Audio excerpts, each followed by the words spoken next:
Olá pessoal, tudo bem? Vamos lá para o nosso quarto e último encontro relacionado a essa matéria que é medidas cautelares e prisões cautelares. Tudo bem? Nós falamos lá no primeiro encontro das medidas cautelares, os seus aspectos gerais. No segundo encontro falamos das prisões em flagrante. No terceiro, a prisão temporária. E agora, nosso quarto e último encontro, falaremos das prisões preventivas. Pois bem, comecemos então analisando que em 2011 nós tivemos a Lei 12.403, que veio dar uma nova cara, um novo formato às prisões cautelares no ordenamento jurídico, sobretudo nas prisões preventivas. E essa lei veio praticamente efetivar aquilo que a doutrina já vinha construindo há uma longa data, de que a prisão preventiva deve ser a última ratio no processo, as prisões como última razão de ser. Não se deve, essa é a tônica da atualidade no processo penal, prender arbitrariamente as pessoas sem que haja nenhum fundamento, nenhum critério, nenhuma lógica para isso. Então essa lei em 2011 veio, por exemplo, alterar a redação do artigo 313 e 319, inserindo ali 9 medidas cautelares diversas da prisão preventiva. A partir daí, surge para nós a primeira discussão de muito interesse. Quando que nós podemos prender preventivamente alguém? Primeira coisa, quando houver indícios suficientes de autoria e quando houver materialidade comprovada do delito. Se há materialidade comprovada e indícios de autoria, eu estou diante do primeiro requisito que permite o decreto da prisão preventiva. Num segundo momento, eu devo analisar se estão presentes os requisitos do artigo 312. Sobre eles, vamos falar daqui a pouco. Garantia da ordem pública, garantia da ordem econômica, conveniência da instrução processual ou assegurar a aplicação da lei penal. Vamos falar sobre cada um desses itens daqui a pouquinho. Se não estiverem presentes os requisitos do 312, já não há mais que se falar em prisão preventiva. Mas digamos que estejam presentes, ou esteja pelo menos um, já que não precisa ser cumulativo, pelo menos um dos requisitos do artigo 312. A partir daí, surge para nós a necessidade, com o novo texto dado ao Código de Processo Penal pela Lei 12.403, a necessidade de analisar: é possível alguma medida cautelar diversa da prisão preventiva nesse caso concreto? E olhem bem, qual é a função da prisão preventiva? Proteger, tutelar a persecução penal. De certa forma, proteger o processo. Termos como garantia de que o processo chegará ao seu final. E, necessariamente, eu preciso prender o réu para isso? Pode ser que não. Pode ser que uma daquelas medidas cautelares diversas do artigo 319 resolva o problema de proteger o processo. Como, por exemplo, uma prisão domiciliar, um compromisso de comparecimento, o impedimento da pessoa exercer determinada função. Então nós temos lá 9 medidas. Quando essas medidas vieram para o nosso ordenamento, alguns doutrinadores se apressaram em dizer, e Auri Lopes, Guilherme Nucci, foram doutrinadores que lançaram obras, inclusive, muito importantes sobre essa matéria, que são os livros As Prisões Cautelares, depois da Lei 12.403 de 2011. Alguns deles aí têm um título diferente disso, mas, em resumo, eles vão tratar desses assuntos. E alguns doutrinadores se apressaram em dizer que o juiz só poderia decretar a prisão preventiva depois de fundamentadamente analisar o cabimento ou não de cada um dos incisos que estão no artigo 319. Na prática, nós não temos visto isso acontecer. Mas ainda há doutrinadores que asseveram que deve ser assim. O juiz só pode decretar prisão preventiva depois que ele analisar e fundamentadamente ele dizer que não cabe nenhuma das medidas cautelares diversas, aquelas que estão lá no artigo 319. Pois bem, a partir daí, eu sei que eu posso decretar prisão preventiva se nós tivermos indício suficiente de autoria, materialidade comprovada, requisitos do 312 e não cabimento das medidas cautelares diversas. Surge, então, uma outra discussão. A lei prevê também que pode ser decretada a prisão preventiva para assegurar, para garantir o cumprimento das medidas cautelares. Ou melhor, quando ocorrer o descumprimento dessas medidas cautelares. A prisão aí soa como uma ameaça para o cidadão. E nós iremos te aplicar uma medida cautelar diversa. Se você não cumprir, prisão preventiva. Discussão muito interessante surge nesse momento. O réu descumpriu uma medida cautelar diversa que tinha sido aplicada para ele. Há quem entenda que somente pelo fato do descumprimento o juiz já pode decretar prisão preventiva. Outra parte da doutrina, contudo, entende que não é bem assim. Aury Lopes é quem melhor trata este assunto. O réu descumpriu uma medida cautelar diversa.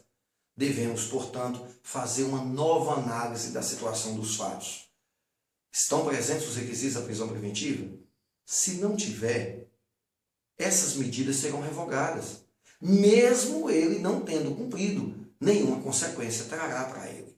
Agora, estão presentes os requisitos da prisão preventiva? Aí sim, aí deverá ser decretada a prisão preventiva porque ele desobedeceu uma medida cautelar diversa e os requisitos da prisão preventiva ainda estão presentes. Uma discussão muito interessante e que Aury Lopes escreve muito bem sobre ela. Sugiro vocês dar uma lida na obra dele. Agora, nós iremos enfrentar os 4 requisitos que o artigo 312 traz. Mas uma dica, um conselho para vocês.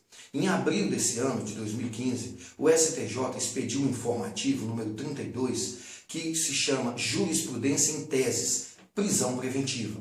Lá nós temos 14 situações onde o STJ pacificou o entendimento dele na unificação de jurisprudência no Brasil sobre prisões preventivas. Aconselho vocês pegar esse informativo, dar uma lida, analisar cada uma dessas situações.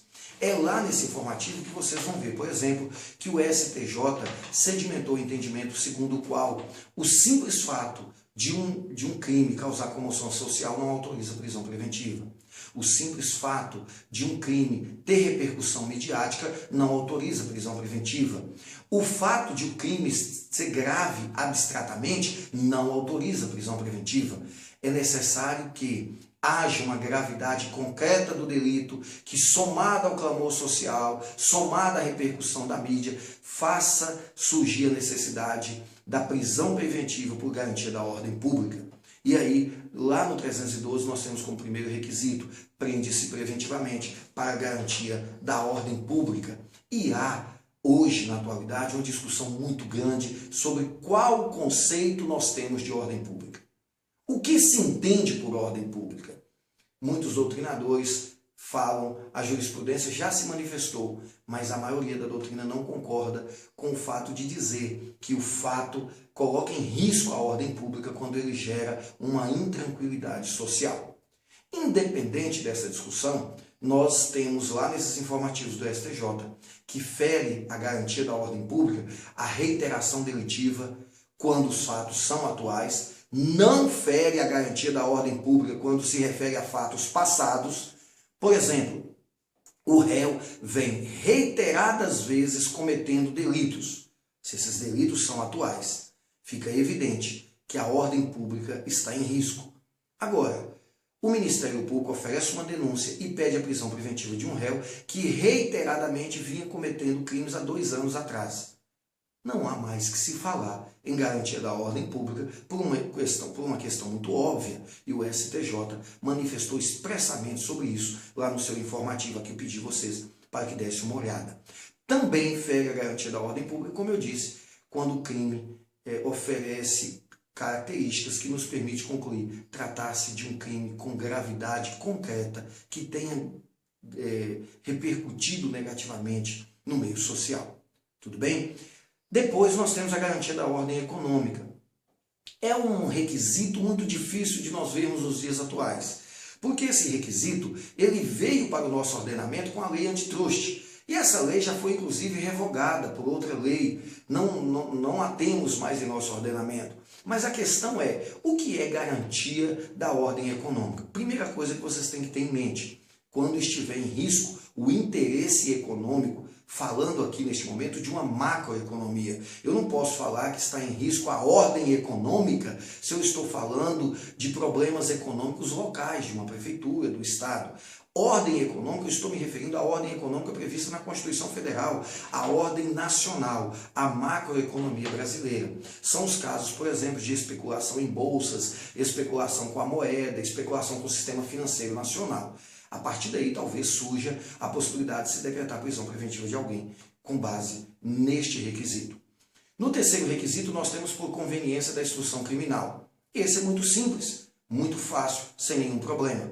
Conveniência da instrução criminal significa dizer o acusado, o investigado, o réu, está atrapalhando o andamento do processo. Ele está ameaçando testemunhas, ele está destruindo provas, ele está descaracterizando locais de perícia. São situações típicas em que se decreta a prisão preventiva de alguém porque ele está atrapalhando o andamento normal do processo.